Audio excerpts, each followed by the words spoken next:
Subscribe कीजिए YouTube channel यो के voice extra को, साथ ही घंटी के निशान को दबाना ना भूलिए ताकि आने वाली हर वीडियोस का नोटिफिकेशन आपको बरोकत मिल सके।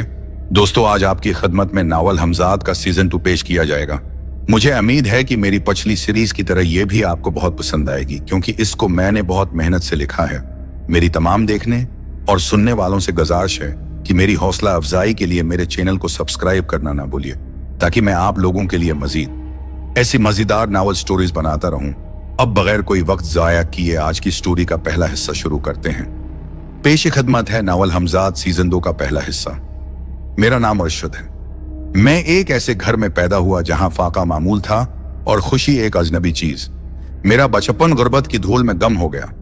उम्मी अक्सर खाली चौल्हा देखकर आंखों में आंसू छुपा लेते और अब्बा हर रोज मजदूरी के लिए निकलते तो यूं लगता जैसे जंग पर जा रहे हूं। मैं स्कूल जाना चाहता था, मगर पेट की भूख ने इल्म से ज्यादा जोर लगाया। अब्बा हमेशा कहा करते थे, अरशद, मेहनत करने वाला कभी खाली हाथ नहीं रहता। लेकिन वो बात शायद खुद उनके नसीब पर पूरी नहीं उतरी। एक दिन मजदूरी से लौटे तो उनके चेहरे पर नुकाहत थी। आवाज कमजोर और शान से खड़ी हुई। अम्मी ने पूछा तो बस इतना कहा, सेना जल रहा है, शायद गर्मी लग गई है। मगर वो गर्मी नहीं थी, वो बीमारी थी जो दिन बदन बढ़ती गई। हकीम के इलाज, दम दरूद सब हुए, मगर कुछ काम ना आया। और एक रात जब आंगन में खामोशी गहरी हो चुकी थी, अब्बा ने मेरा हाथ थामा और धीरे से कहा, बेटा, मेहनत छोड़ना नहीं, कसमत बदलने के ख्वाब जरूर देखना। ये उनके आखिरी अल्फाज थे। अगली सुबह में यतीम था। अम्मी चुपचाप रोती रहें और मैं खामोशी से अब्बा की चारपाई के करीब बैठा रहा। दुनिया की तलखी पहली बार दिल में घुल गई। अब्बा के जाने के बाद घर के हालात और बगड़ गए। मैं मजदूरी करने लगा, कभी नानबाई की दुकान पर, कभी रेढ़ी वाले के साथ। लेकिन दिल में हमेशा एक बात चुभती थी, क्या किस्मत वाकई मेहनत से बदलती है। रात को जब बाकी सब सो जाते, मैं छत पर बैठकर आसमान देखता।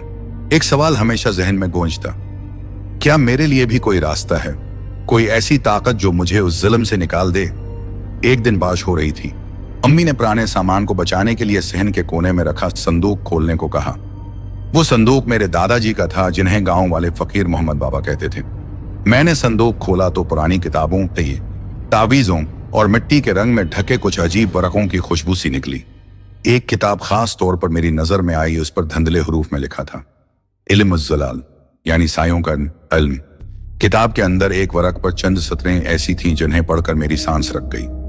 जो 40 रातें दिल व दिमाग को पाक रख कर यह व्रत करे, वो अपने हमजाद को काबू में कर सकता है। मगर खबरदार, एक गलत नीयत, सारी दुनिया। मेरे हाथ काम गए। मैंने उस सफ़े को कई बार पढ़ा। दिमाग में एक ही ख्याल गर्दिश करने लगा, अगर मैं ये 40 रातों का चला पूरा कर लूं तो शायद मेरी तकदीर बदल जाए। इस रात से मेरी जिंदगी का नया बाब शुरू हुआ। मैंने तहिया किया कि जो भी हो ये चला पूरा करूंगा। मैंने खुद को कमरे में बंद कर लिया। रोज रोजा रखता, को वजू करके मखसूस वक्त पर वो कलमात दोहराता। शुरू में सब आम लगा, मगर 7वें रात के बाद सब कुछ बदलने लगा। कमरे की फजा बोझिल हो गई। दीवारों से जैसे कोई सांसें ले रहा हो। कभी दूर से किसी के कदमों की चाप आती, कभी मेरे कान में कोई मध्यम सरगोशी गूंजती। अर्श, तेरा चला कबूल हो रहा है। मैं चौंक उठता, मगर वहां कोई ना होता। 12वें रात को जब मैंने कलमात मुकम्मल किए, चराग खुद ब खुद बुझ गया। कमरा अंधेरे में डूब गया। मेरे जिस्म पर पसीना छूट गया, दिल की धड़कन तेज। और उसी लम्हे दीवार के एक कोने से आवाज आई, अरशद। ये मेरा नाम था, मगर यह आवाज मेरी नहीं थी। मैं खौफ से कांप गया, फिर भी हिम्मत करके बोला, कौन है, सामने आओ। एक मध्यम साया दीवार से अलग हुआ, जैसे धुएं से कोई शक्ल बन रही हो। आंखें सरख, चेहरा धंधला, मगर मुस्कुराहट ऐसी जैसे सब कुछ जानता हो। उसने कहा, मैं तेरा साया हूं, तेरा हमजाद। तूने मुझे पुकारा, अब मैं हाजिर हूं। मेरी जबान बंद हो गई। दिल में खौफ भी था, मगर एक अजीब सा फख्र भी कि मैंने वो हासिल कर लिया जिसे लोग सिर्फ कहानियां समझते थे। मैंने लुस्ती आवाज में कहा, क्या तो मेरी मदद करेगा? वो हंसने लगा, मदद? मैं तेरे हुक्म का पाबंद हूं अरशद, मगर याद रख, हर ख्वाहिश की एक कीमत होती है। ये कहकर वो धुआं बनकर गायब हो गया। मैं पसीने में डूबा बैठा था। मेरी आंखों में एक ही जज्बा था, अब वक्त आ गया है किस्मत को बदलने का। अगली सुबह जब आंख खुली तो मुझे यूं महसूस हुआ जैसे रात का सारा वाकया ख्वाब हो। लेकिन कमरे की दीवार पर जलने के निशानात और टूटी हुई तस्बीह इस बात का सबूत थी कि वो ख्वाब नहीं हकीकत थी। उम्मी कमरे के बाहर कपड़े धो रही थी। मैंने दरवाजा बंद रखा और देर तक सोचता रहा, मैंने क्या कर लिया? क्या वाकई वो मेरा हमजाद था? मगर एक आवाज मेरे दिमाग में गूंज रही थी, हर ख्वाहिश की एक कीमत होती है। दिन भर मैं खामोश रहा, मगर दिल में एक ताकत सी महसूस होने लगी, जैसे कोई पोशीदा कूत मेरे अंदर जाग उठी हो। शाम के वक्त जब मैं चौल्हा जलाने बाहर गया तो मोहल्ले के 2 लड़के सुलेम और आरिफ मजाक उड़ाने लगे। अवा गरीब का बेटा, आज फिर मजदूरी नहीं मिली क्या? सुलेम ने हंसते हुए कहा। मैं खामोश रहा, मगर दिल के अंदर गुस्सा भर गया।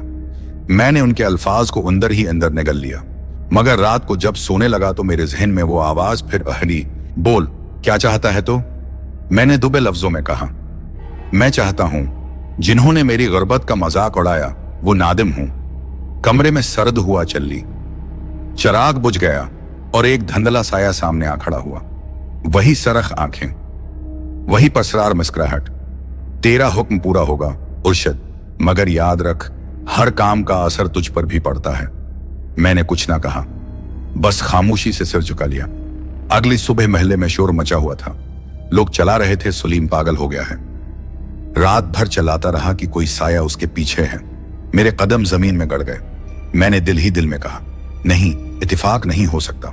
मेरा जिस्म कांपने लगा। मैं जान गया था कि मेरा हमजाद मेरी बात सुनकर अमल कर चुका है। इस वाकये के बाद मेरे दिल में खौफ भी था, मगर एक नशा भी ताकत का नशा।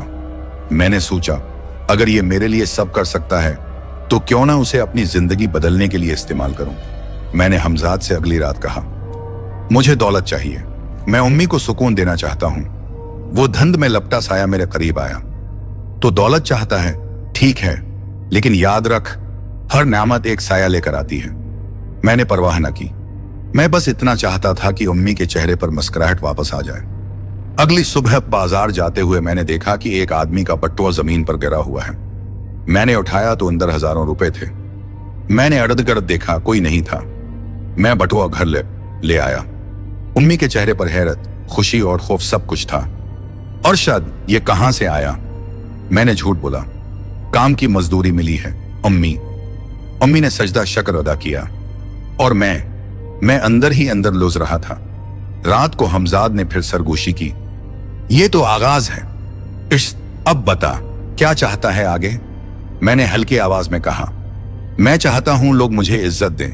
वही लोग जो मेरी गुर्बत पर हंसते थे वही अब मेरे कदमों में हूं। साया हंसने लगा एक भयानक हंसी के साथ। इज्जत? इंसान को इज्जत अपनी नीयत से मिलती है, मगर तूने नीयत बदल दी है।